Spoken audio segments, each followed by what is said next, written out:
일단 여기로 오세요. 어디로 오시냐면은 요거 좀 전에 했었던 거, 그리고 결산할 때 꼭 요거 보고 나가셔야 돼요. 자동 결산 분계 완료. 그래서 얘 나오시고 여기로 오세요.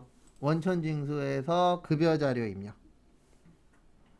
그래서 급여 자료 입력 오시고, 그 다음에 급여 자료 입력의 핵심은 위에 있는 수당 공제입니다. 무슨 공제요? 수당 공제. 교재는 761페이지세요. 그래서 수당 공제 누르시고요. 지금부터 시간 3분 드릴 테니까 공제 항목은 안 만지셔도 돼요. 여기만 만지시면 되거든요. 여기 여루되어 있는 거 여부 체크해서 한번 넣어보세요. 3분 후에 그거 맞추고 그다음에 등록도 해보도록 하겠습니다. 거기 보시면 일단 기본급은 무조건 여예요. 그 다음에 여기 밑에 보시면 상여 없죠? 없는 거는 뭘로 해주시면 되세요? 부로 만들어 주시면 됩니다. 그 다음에 직책수당 있으니까 여. 그 다음에 거기 내용에 보시면 뭐 없죠? 월차 없죠? 없으니까 뭐요? 부. 그 다음에 꼭 시험에 식대 나오면은 거기 밑에 잘 보셔야 돼요. 식대는 회사는 근로자에게 별도로 식사를 제공하지 않고 있대요. 그래서 식사 제공 안 하고, 그 다음에 기타 음식물도 제공하지 않죠. 그러면 식대는 여. 처리하시면 되고요. 그 다음에 또 다음 거 보시면은요. 자가운전 보조금. 직원 단독 명의의 차량을 소유하고 그 차량을 업무에 쓰고 있죠. 그래서 자가운전 보조금도 여. 그 다음에 야간 근로 없죠. 그러면 부.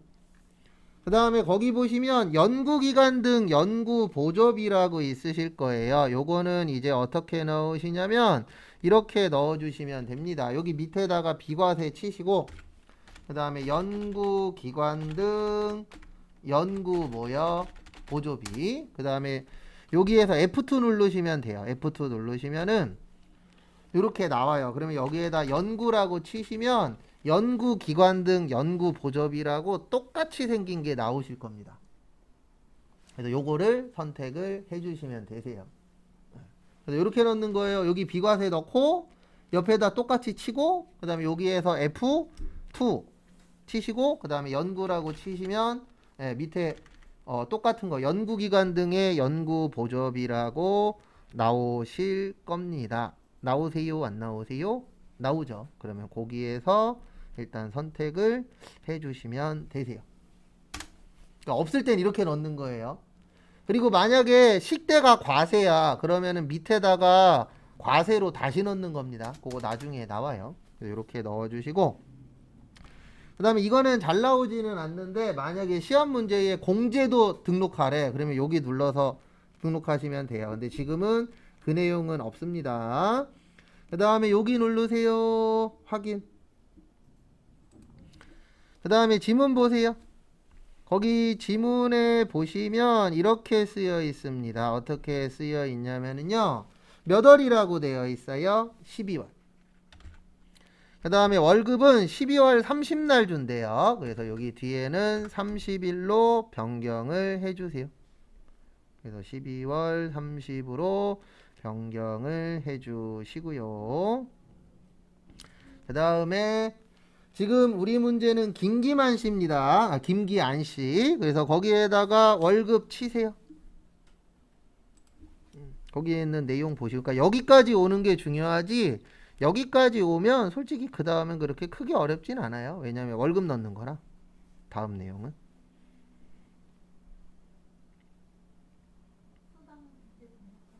네.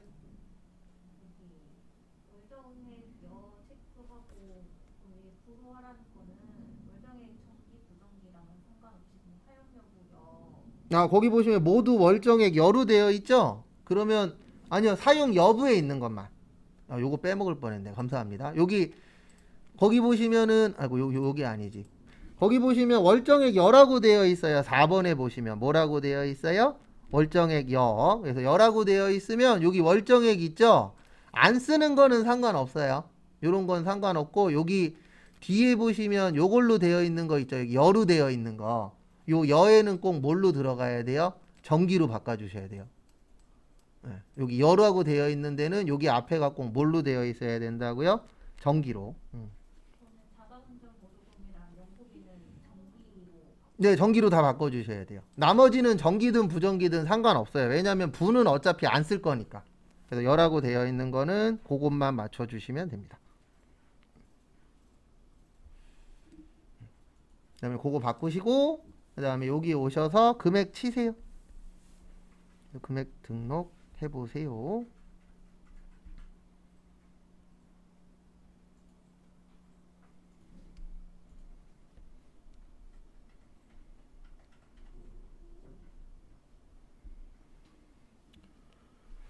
그래서 금액 등록하는 건 쉬워요. 그러니까 여기에서 제일 중요한 거는 저기 수당공제 있죠. 네, 그래서 350에 직책이 60에 식대가 10에 내 자가운전 어디 갔지? 그리고 여기 잠깐만 보세요. 하다 보면 저처럼 이럴 때 있어요. 분명히 한 거 같은데 안 보여. 그러면 다시 들어가서 여기에서 다시 살려주시면 돼요. 제가 깜빡하고 여기 자가운전을 여루 안 해놨네요. 그러면 다시 오셔서 살려주시면 여기 다시 뜹니다. 그래서 안 나왔어. 그러면 다시 들어가서 변경을 해주시면 되세요. 그 다음에 자가운전, 그 다음에 연구보조, 국민연금, 건강보험, 장기요양, 고용보험, 그 다음에 소득세, 지방소득세. 그리고 아직 안 끝났어요. 저기에다 밑줄 좀 쳐주세요. 어디에다 밑줄 치시냐면 거기 지문 보시면 위에서 두 번째 보시면 12월분 급여 자료 입력하고 그 다음에 원천징수 이행상황 신고서를 작성하시오라고 되어 있을 겁니다. 그래서 뭐 작성하라고요? 원천징수 이행상황 신고서. 그래서 지금부터 원천징수 이행상황 신고서 만들러 가도록 하겠습니다. 요거 나오세요. 쉬워요. 원천징수 이행상황 신고서는 일반적으로 나오는 내용들은 여기 원천징수 눌러주세요. 원천징수 누르시고 그 다음에 아까 우리 몇 월이었죠? 12월이었죠. 여기 보세요. 요거 꼭 숙지하고 계세요. 여기에다 12월만 치고 엔터 치면 자동으로 12월 다 들어가요. 그러니까 요런 것들은 좀 기억해 놨다가 그냥 엔터만 치면 돼요. 근데 수업 시간에 정확하게 안 들으신 분들은 다 12월 치고 계시더라고요. 그래서 이런 거는 좀 숙지를 해 놓으시기 바랍니다. 뭐 그렇게 어려운 거 아니잖아요. 이 내용은. 그 다음에 거기 761페이지 밑에 5번에 전월 미환급세액에다가 밑줄 치세요. 전월 뭐요? 미환급세.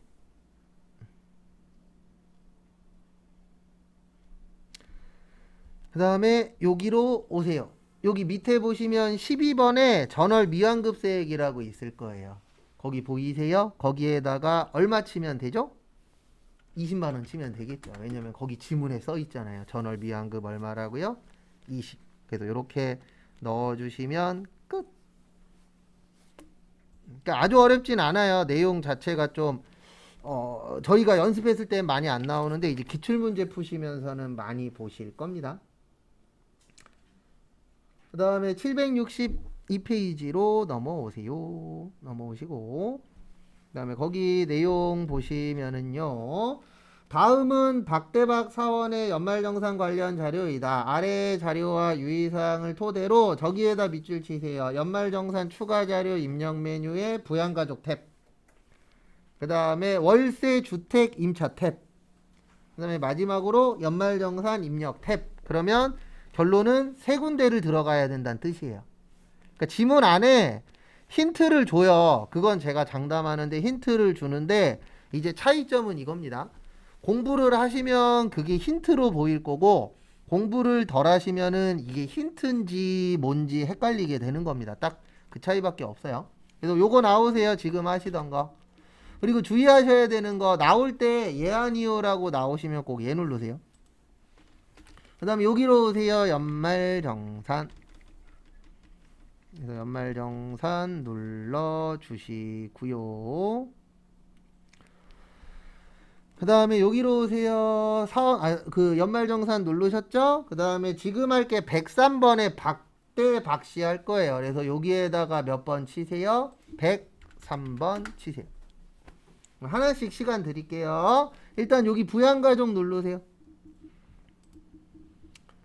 그래서 거기에 있는 거 보시고 사원 등록처럼 여기에서 변경하셔도 되거든요.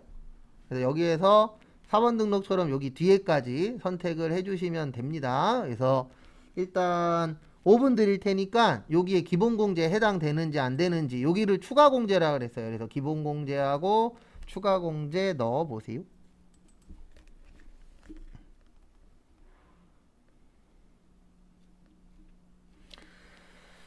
그래서 거기 보시면 첫 번째로 박대방님 본인은 뭐 특별한 거 없으니까 빼고 거기 무주택 세대주에다 밑줄 치세요. 5,500만 원이랑 이거 왜 나왔냐면 월세 때문에 나왔어요. 뭐 때문에 나온 거라고요? 월세. 그래서 우리가 월세가 되려면 전제 조건이 7천만 원 이하의 무주택자만 되거든요. 그것 때문에 나온 겁니다. 그래서 그 부분은 일단 참고를 해주시면 되실 것 같고요. 그 다음에 박정우 본인 아버지 복권 당첨금은 괜찮아요. 복권 당첨금이랑 일용직은 완납적 분리과세라고 해서 완납이라는 게 다 낸 거잖아요. 그래서 더 이상 세금 낼 게 없어요. 그래서 요분은 복권 당첨금이 얼마든 다 됩니다. 복권 10억 당첨될 때 돼요. 왜냐면 복권 당첨금 받을 때 세금 띄면은 더 이상 낼 세금이 없거든요. 그래서 상관이 없습니다. 그래서 이렇게 넣어주시면 되세요. 어디 갔냐? 여기에다가 60세 이상 넣어주시면 되고, 그 다음에 김유진님, 요분은 60세 이상의 우리 총급여 500까지 된다 그랬잖아요. 그래서 60세 이상의 요거까지 해주시면 됩니다. 장애인까지. 그래서 60세 이상의 장애인까지 해주시면 되고요. 그 다음에 또 다음 거 보시면은요. 다음 거 보시면 저기 어디 갔냐? 서지혜님 배우자인데 일용근로소득입니다. 일용근로소득도 완납적이에요. 그래서 일용직도 얼마든 상관없습니다. 그래서 서지혜님의 배우자 얼마든 상관없어요. 일용직하고 저희 시험에 나오는 대표적으로 두 가지가 일용직하고 저거 잘 나와요. 뭐 잘 나오냐면은 저기 복권 당첨금. 그 다음에 박하나는 소득이 없죠. 그래서 20세 이하의 자녀는 자동 체크 돼서 나오니까 상관없고요. 그 다음 분 보시면 저기 박하연은 부예요. 왜냐면 돈 벌어서 안 돼요. 5살이냐 몇 살이냐가 중요한 게 아니고 일단 나이하고 돈 버느냐가 중요하거든요. 그래서 나이는 되는데 뭐 때문에 안 돼요? 돈 벌어서 안 됩니다. 그리고 마지막에 처남도 안 돼요. 몇 살 넘어서? 20살 넘어서. 그래서 되시는 분은 본인, 아버지, 어머니, 배우자까지 되고, 그 다음에 처남 안 되고, 하나 되고, 박하연은 안 됩니다. 그래서 왜 안 되는지 잘 좀 봐주시고요. 그 다음에 이상한 거 있으시면은 꼭 질문하시고, 그 다음에 다음 걸로 넘어가도록 하겠습니다. 그 다음에 여기 눌러주세요. 연말정산 입력. 거기 762페이지 보시면은요. 저기 보험료부터 기부금까지 있거든요. 5분 드릴 테니까 넣어보세요. 일단 보험료부터 보시면은요. 일단 기본적으로 아셔야 되는 게 보험료는 나이하고 소득 봐야 돼요. 그래서 거기 보시면 아버님 복권 당첨금이니까 아까 상관없다 그랬죠? 그래서 됩니다. 아버지 되고. 그 다음에 어머님 장애인이시고 총급여 500까지 된다 그랬죠? 그래서 어머님도 되시는데 주의하셔야 되는 점은 입력할 때 일반에 얼마요? 80. 그 다음에 장애인에 얼마요? 100. 되셨죠? 그 다음에 다음 거 보시면 두 번째 의료비는 나이도 볼 거 없고 소득도 볼 거 없어요. 그 다음에 어머니 보청기 되는데 간병비 안 됩니다. 간병비에 별표 3개 치세요. 간혹가다 한 번씩 간병비 나오거든요. 근데 간병비는 아직 대한민국에서 이거 앞으로 바뀔지 안 바뀔지 모르겠는데 간병비는 아직 저걸로 인정을 안 해요. 간병비는 의료행위로 인정을 안 해요. 그래서 의료비에서 안 됩니다. 그래서 간병비는 안 되고 저거는 돼요. 보청기는 돼요.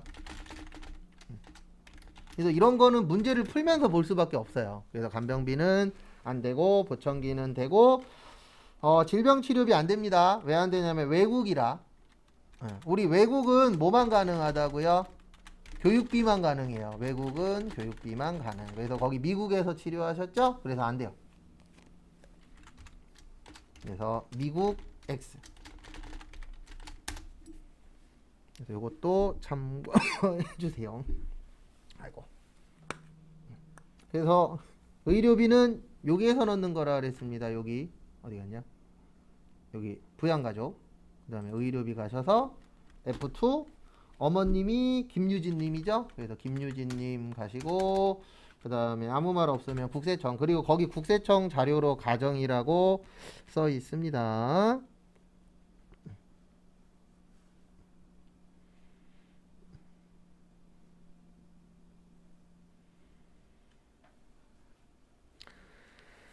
그 다음에 보시면은요 금액은 얼마세요?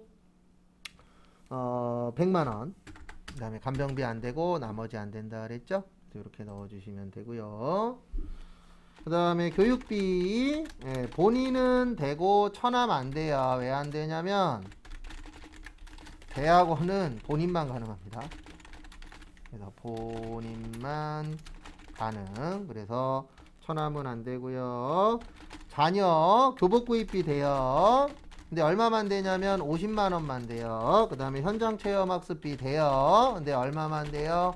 30만원만 돼요. 그래서 외우라고 설명드린 것들은 다 숙지하고 계셔야 됩니다.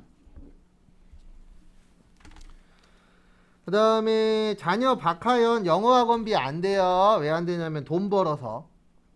돈 안 벌면 돼요. 돈 안 벌면 미취학 아동 학원비 되는데 거기 박하연은 안 됩니다. 왜 안 된다고요? 우리 교육비는 나이는 X인데 소득은 동그라미예요. 그러니까 돈 벌면 되는 거 하나밖에 없어요. 의료비. 왜냐면 의료비만 XX고 나머지는 X5거든요. 보험료는 55, 의료비 XX, 나머지는 X5예요. 그래서 돈 벌면 안 됩니다.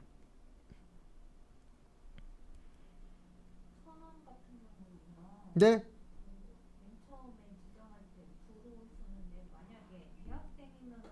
대학생이면 되죠. 왜냐면 대학생은 나이 상관없으니까. 그러니까 이거 제가 꼭 필히 숙지하라 그랬잖아요. 이거 다 비교해야 돼요. 일단 나이 되냐 소득 되냐 갖고 비교하고 그 다음에 이제 내용 갖고 들어가는 거기 때문에 여기는 지금 만약에 이거 대학생이면 되는 거예요. 왜냐면 이분 소득은 없잖아요. 근데 대학원은 안 돼요. 대학원은 본인만. 그러니까 그 상황 진짜 잘 봐야 돼요. 왜냐면 그 상황에 따라서 될 수도 있고 안 될 수도 있고 이게 계속 왔다 갔다 합니다. 그럼 본인이 대학교라고 하면 그거는 또 안 되는 거예요? 되죠. 대학교도 되고 다 돼요. 본인은 대학원까지. 근데 학원비는 안 돼요. 학원비 누구만 된다고요? 또 미취학 아동만. 그러니까 그런 거 다 구별해야 돼요. 그래서 나중에 연말정산하시면 모르는 내용들은 꼭 인터넷 다 뒤져서 해야 돼요. 아니면 뭐 법전을 찾든가. 왜냐면 이게 종류가 한두 가지가 아니잖아요. 일반적인 것들은 시험에 나오는 걸로 어느 정도 해결이 되는데 좀 특별한 것들은 하나씩 다 찾으셔야 돼요. 그 다음에 어머님 보시면은 장애인 재활교육에다 밑줄 치세요. 우리 부모님을 직계존속이라고 합니다. 그래서 원래 직계존속은 안 되는데 무슨 교육비만 가능하다 그랬죠? 장애인 교육비는 가능하다 그랬죠? 그래서 어머님 돼요. 그래서 다시 한 번 더 설명드릴게요. 본인 동그라미 처남 X 그 다음에 자녀의 교복구입비 50 70 넣으면 틀립니다. 그 다음에 체험학습비 얼마요? 30 요것도 50 넣으면 틀려요. 그 그 다음에 박하연은 안 돼요. 왜 안 돼요? 돈 벌어서. 나이는 되는데 돈 벌면은 의료비만 돼요. 그 다음에 어머니는 원래 안 되는데 장애인 교육비라 됩니다. 그래서 여기로 오세요.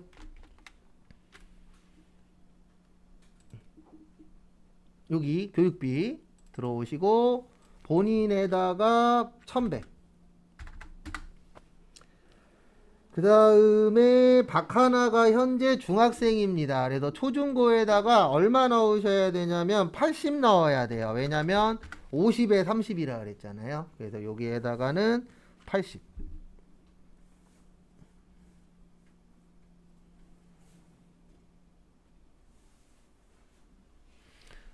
그 다음에 다음 거 보시면 어머니는 여기 장애인 특수교육비예요. 장애인의 얼마요? 300.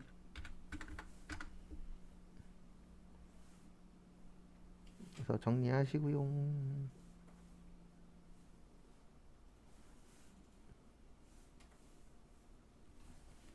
그러니까 이게 상황에 따라서 잘 봐주셔야 됩니다. 그 상황에 따라서 답이 계속 바뀌어요. 그 다음에 요번엔 기부금 갈게요. 기부금 일단 본인 정치자금이라고 있죠. 정치자금 기부금은 본인만 가능합니다. 그리고 뒤로 가면 갈수록 저 이런 거 안 적을 거예요. 초반이니까 열심히 적어드리는 거지. 왜냐면 뒤에 가면 당연히 알고 있다라고 해서 그때는 하나라도 더 풀어야 되기 때문에 뒤로 가면 갈수록 제가 적는 양이 줄어들 겁니다. 왜냐면 그때도 기억 못하면 죄송한데 시험 못 봐요.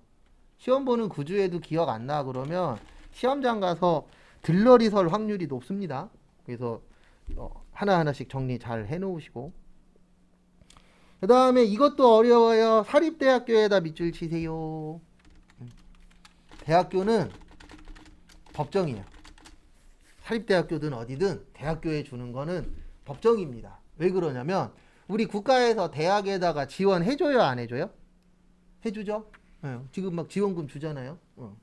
근데 저도 들은 얘기인데 이게 맞는 얘기인지 모르겠는데 최근에 아가들을 적게 낳아서 초중고에 돈이 남는데요. 초중고 관련돼서 나가는 돈이 그래서 그걸 뭐 대학교에다 준다라는 등 뭐 이런 소문도 있더라고요. 그 다음에 여기로 오세요. 그래서 여기 기부금 넣는데 요거 꼭 기억하세요. 정치자금은 위에는 10만원까지만 넣는 겁니다. 그래서 15만원이니까 10만원에 얼마요? 5만원. 그 다음에 꼭 기억하셔야 되는 게 법정은 여기 있어요. 그래도 국가 관련된 거는 법정 기부금이라고 했었었죠. 그래서 법정에다가 얼마요? 50. 이것도 잘 안 내요. 그러니까 지금 여기가 시험이 절대로 난이도가 낮은 시험이 아니에요. 왜냐면 전체적으로 좀 안 내는 걸 많이 내셔서. 그 다음에 763페이지 할 시간 5분 드릴 거거든요. 여기 보세요. 월세 여기 있어요. 월세 여기 있고 그 다음에 신용카드 여기 있습니다. 42번에. 그래서 월세는 여기 눌러서 여기에다 등록하시면 되고 그 다음에 신용카드는 여기 밑에 있어요. 그래서 47분 되면 맞추고 마무리하도록 하겠습니다. 해보세요. 솔직히 월세는 그렇게 어렵진 않습니다. 왜냐하면 대부분 월세, 주택, 임차, 탭이라고 지문에 나오면 거의 다 넣는 거예요. 그래서 김창명님 7627 주민등록번호 치시고 그 다음에 다음 거 보시면 유형의 아파트 그 다음에 면적은 84제곱미터 임대차 계약서상 서울시 959 구로동 999 그 다음에 2000년 X0 X가 안 들어갈 건데 그냥 00으로 넣으세요. 2022년으로 넣을게요. 그냥 2021년 2020년이 맞겠구나. 근데 왜 이렇게 만들어놨지? 시험 때 이렇게 안 나와요. 몇 년 몇 월 며칠 이렇게 나옵니다. 이거 갖고 오실 때 잘못 갖고 왔나봐요. 그 다음에 840. 그래서 여기에서 특별히 어려운 건 없어요. 그래서 여기 혹시 X라고 되어 있는 건 그냥 2020년, 2022년 아닌데 2023년이어야 맞는데 이런. 요거 넣는 건 그렇게 크게 신경 쓰지 마세요. 지금 갖고 올 때 이분이 뭔가를 잘못해서 갖고 온 것 같아요. 그래서 어디에다 넣는지만 잘 봐두시고, 그 다음에 신용카드는 연습 많이 하십시오. 신용카드 무조건 나옵니다. 시험에 나오면. 그리고 요건 이제 어렵게 나올 때도 있고 쉽게 나올 때도 있는데, 일단 신용카드에 보시면 전통시장 얼마래요? 50. 그 다음에 대중교통 얼마요? 30. 회사 경비 안 돼요. 회사 경비는 빼셔야 됩니다. 그래서 안 되고, 그 다음에 저기에다 밑줄 치세요. 항공기. 어디요? 항공기. 그래서 항공기에서 파는 거 면세 상품 사셨죠? 요것도 안 됩니다. 왜 안 되냐면 항공기에서 이게 어디에서 샀는지는 안 나와 있는데, 항공기에서 판매하는 면세 물품은 대부분 외국 가서 사는 거거든요. 외국 갔다 들어올 때. 국내에서 왔다 갔다 할 때는 물품 안 팔아요. 워낙 짧게 하기 때문에. 그래서 요것도 면세 상품도 안 됩니다. 안 되고, 그 다음에 그래서 어떻게 계산하시냐면 요렇게 계산하시면 돼요. 2,500에서 일단 50만원 빼요. 그리고 30만원 빼요. 그리고 100만원 빼요. 그리고 150만원 빼요. 그래서 현금, 그 신용카드는 2170이에요. 그래서 신용카드는 얼마라고요? 2170. 그 다음에 거기 보시면 현금 영수증 100만원이에요. 그래서 현금 영수증 100만원. 그 다음에 보장성 보험료 안 돼요. 왜 안 되냐면 우리 이중공제 세 가지만 된다 그랬잖아요. 신용카드, 의료비. 그래서 거기 위에 현금 영수증 보청기가 되는 이유는 의료비라 되는 겁니다. 그래서 신용카드, 의료비는 된다라고 했었죠. 그 다음에 신용카드 교복 구입비, 마지막으로 신용카드 미취학 아동 학원비는 된다라고 했었죠. 그래서 신용카드 나오면 꼭 정리를 하세요. 왜냐면 이거 정리 안 하면 더 헷갈리거든요. 그래서 금액 얼마 넣을지 정리를 하시면 좀 도움이 되실 겁니다. 그래서 이렇게 넣으시면 돼요. 신용카드 가셔서 아까 신용카드 얼마라 그랬었냐면은 2170. 그래서 신용카드에 2170. 그 다음에 현금 영수증에 100. 그 다음에 도서공연 없고, 그 다음에 전통시장에 50. 대중교통 얼마요? 30. 그 신용카드가 지금 이렇게 나오면 되게 지저분하게 나온 거예요. 그러니까 신용카드가 되게 오락가락 할 거예요. 어떨 때는 정리가 다 돼서 나올 때도 있고, 어떨 때는 정리가 하나도 안 돼서 나올 때도 있습니다. 그래서 그거에 맞춰서 어떻게 정리하는지 잘 봐주시고요. 그 다음에 여기에서 보셔야 되는 건 회사 경비랑 항공기 좀 봐두세요. 항공기도 시험 문제 요게 처음 나왔어요. 그래서 그런 부분 주의하시고요. 그 다음에 마무리하세요. 프린트 바로